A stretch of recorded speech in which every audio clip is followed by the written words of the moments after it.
Anna, made up of lots of different things. It's a very broad question. I like puns a lot. I think that's actually 90% of my personality, so that's who I am. Anna who likes puns. How do you express yourself? I'm a big nerd, so lots of t-shirts that have things on them. I have a lot of stickers on my laptop, and I find myself enjoying singing a lot to different things. Whether I'm good at that, who's to say? But that's, I think, a big part of my expression of who I am as a person. Creativity. What are your passions? Everything. Not everything, but I love reading and writing and making different types of art, whether that's like fine art or music or, I don't know, writing. I said that, but like poetry versus like novels, which are both arts in their own respects.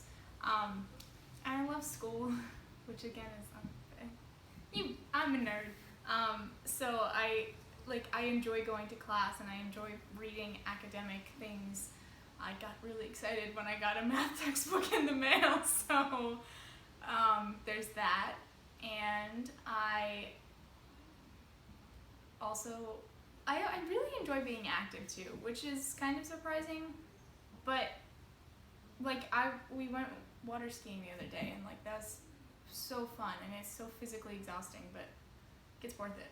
So Who/what inspires you? lots of things and people.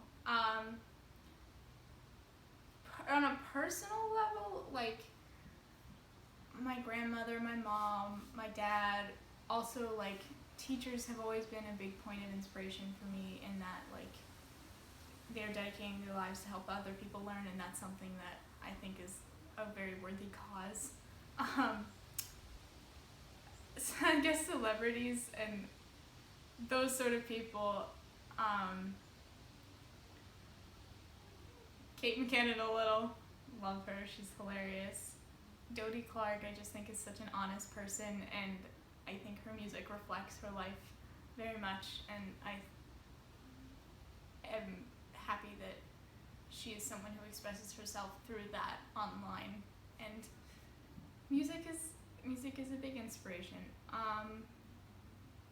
There's a lot of people that I'm like forgetting. I mean, I could just list actresses that I said Kate McKinnon already, Jodie Whittaker, Alex Kingston, Catherine Tate, who's also a hilarious comedian. These are just Doctor Who people now. But yeah, I look up to strong women a lot. I think a lot of girls do, because it's nice to see yourself in some people. What do you pride yourself on? Puns.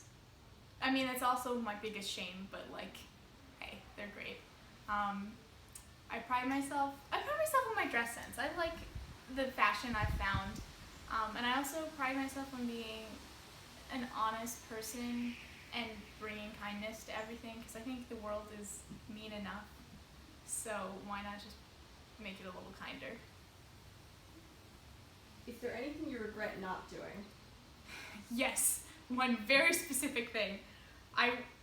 My family took a trip to Disneyland in California, and we went to like the Adventureland park, and there was this roller coaster, and at the time I was not a fan of roller coasters at all. I was terrified to go on them, and this one had one loop, and that was what I was afraid of. But it like sped up fast, and it was kind of like Storm Runner at Hershey Park, except smoother. And my mom went on it, and she was like, "You'll love it, just go on it." And I refused to because I was so scared. And 2 hours later, which is a long line to wait in, but they came out and she was like, "You would have loved it, it was so great." And I was like, "It's fine, I won't regret it." And I regret it so much because now I love roller coasters. But that's such a silly regret, but that's the one thing that I've always regretted. And sorry, this is another story, but Wicked came on tour here a long time ago, and I think it was somebody from the original cast that was important. And like my mom and my grandmother wanted to go, and they offered to bring me, and I said no because I was afraid of the witch and of the effects. And now I'm a huge theater nerd and regret that almost as much as the roller coaster. Do you ever feel inauthentic? Sometimes. I mean, like, I'll catch myself just, like, talking and be like, am I really, like, is what I'm saying what I mean? And sometimes that's out of necessity of, like, being in some situations where it's just easier to not say what I'm thinking because I won't compromise my morals or my beliefs for other people, but if I want to avoid argument, sometimes I just won't say things, or I'll like hum in agreement even though I don't really agree,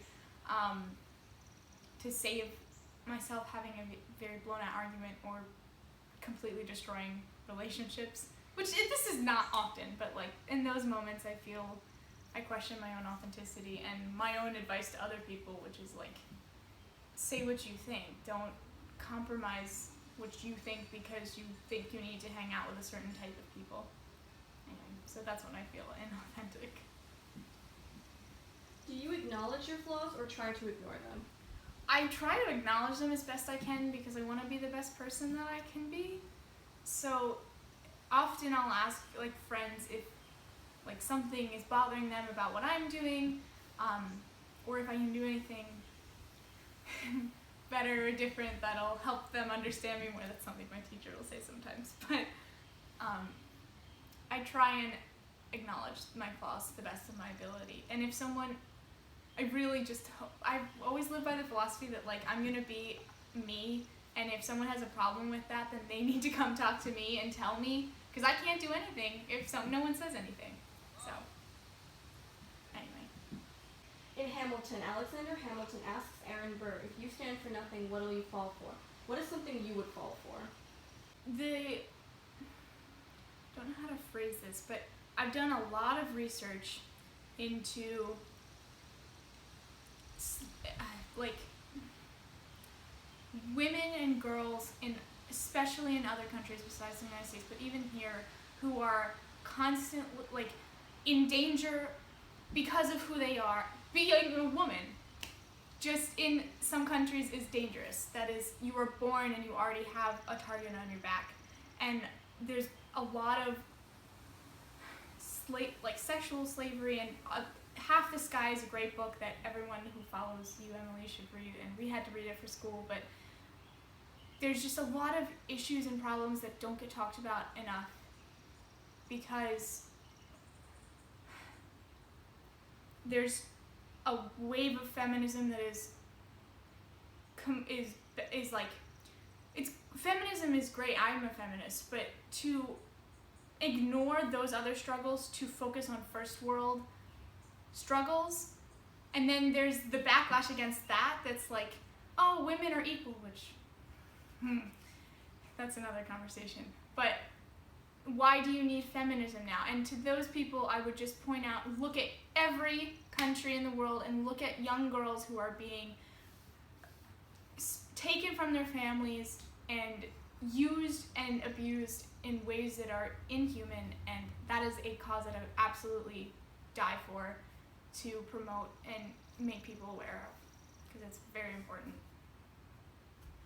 Do you have any last words or anything else you want to say? I would like to add a fun fact for people, because none of these people know me, I think, but my best fact about myself is I can guess Disney songs by the first couple chords, maybe. And almost everyone, and my brother thinks it's very weird, but you know what, he can do it with country music, so why is it weird that I can do it with Disney music? You've also proven that you can do it with Broadway songs. Almost. I can't do it with all Broadway music, but Some of them. Yeah, a lot of them. Waitress? Mm-hmm. And Anastasia. And Anastasia. Anyway, that's me. Thank you, Emily. I like your shirt, by the way. It's very cute. Thank you.